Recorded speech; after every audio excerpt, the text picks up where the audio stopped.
Bonjour et bienvenue. Je suis Blaise Fiedler, photographe, et vous êtes sur la deuxième partie du cours sur comment prendre de meilleures photographies de feux d'artifice. C'est le cours pour les experts.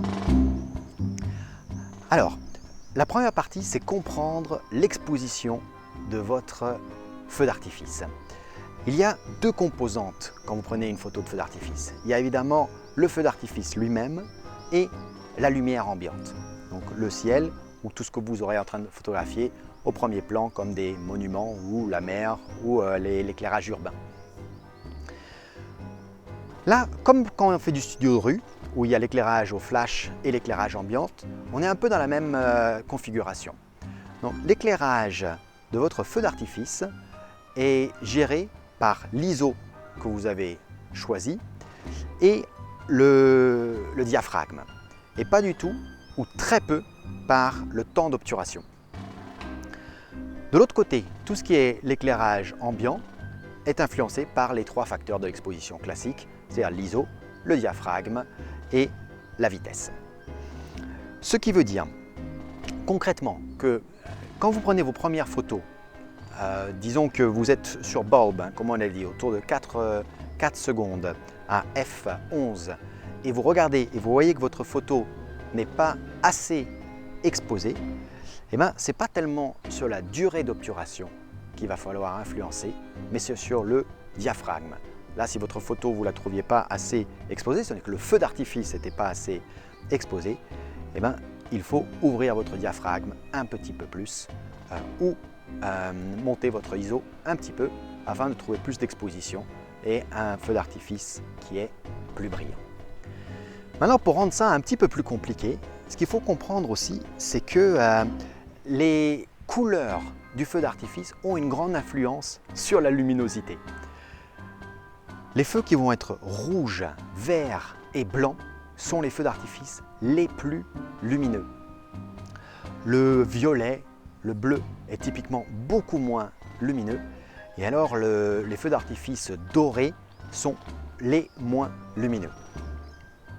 Tout ça, ça vous fait probablement une belle jambe parce que c'est très difficile pour vous de savoir à l'avance s'il va sortir un feu d'artifice doré ou un feu d'artifice blanc, et ainsi de pouvoir régler votre diaphragme en avance même du feu d'artifice, sauf s'il y a vraiment une série de dorés où là vous pouvez bouger votre diaphragme.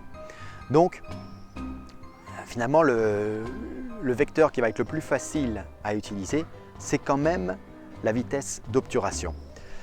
Et même si je viens de vous dire que la vitesse d'obturation a finalement peu d'influence sur la luminosité du feu d'artifice elle-même et qu'elle influence plus la lumière ambiante, comme il y a une certaine rémanescence dans la lumière du feu d'artifice, la vitesse d'obturation a tout de même une certaine influence. Ce que je vous conseille également, c'est d'arriver très tôt afin de trouver la meilleure place. Alors qu'est-ce que c'est que la meilleure place ?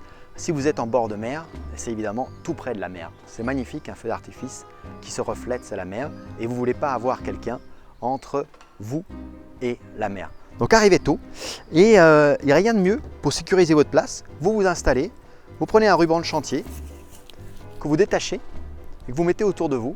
Attention, photographe, et avec ça, vous êtes tranquille, vous êtes sûr qu'il n'y aura personne qui va se mettre juste devant vous au dernier moment. Une fois que vous avez sécurisé votre place, le réglage de votre appareil photo, faites très attention à l'horizon. Donc surtout si vous êtes en train de photographier près de la mer, vous voulez un horizon qui soit aussi plat que possible. Pour ça, j'ai un petit outil qui est bien pratique. C'est un niveau à bulles avec un triple niveau. Donc je le mets tout simplement sur mon appareil photo. Alors grâce à ça, il suffit que je le mette dans le sabot du flash, et ensuite ça permet très facilement de régler l'alignement. Voilà, c'est parfait. Très utile pour garder les horizons bien droits. Un feu d'artifice est généralement assez long, 30 minutes, 40 minutes. Donc vous avez plein de temps pour faire des expériences avec votre appareil photo. C'est pour ça qu'en objectif, je vous conseille de prendre un zoom. En effet, vous allez surtout travailler au grand angle, donc le kit que vous avez le 18-55 ou un 18-105 est absolument parfait pour ce genre d'exercice. Mais parfois, c'est quand même intéressant de zoomer à 70, 55, 70, 105 afin de capturer un autre point de vue. Ici, mon appareil photo est en mode horizontal. Moi, je vous recommande quand même, pour un feu d'artifice, c'est très intéressant de passer en mode vertical. On a ainsi un potentiel de prise de vue où on voit la base du feu d'artifice et toute la gerbe lumineuse.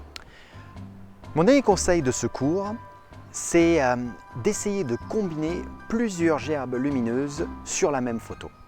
Donc ça, c'est très facile. On se rappelle, on est en mode bulb, donc je peux appuyer sur aussi longtemps que je veux.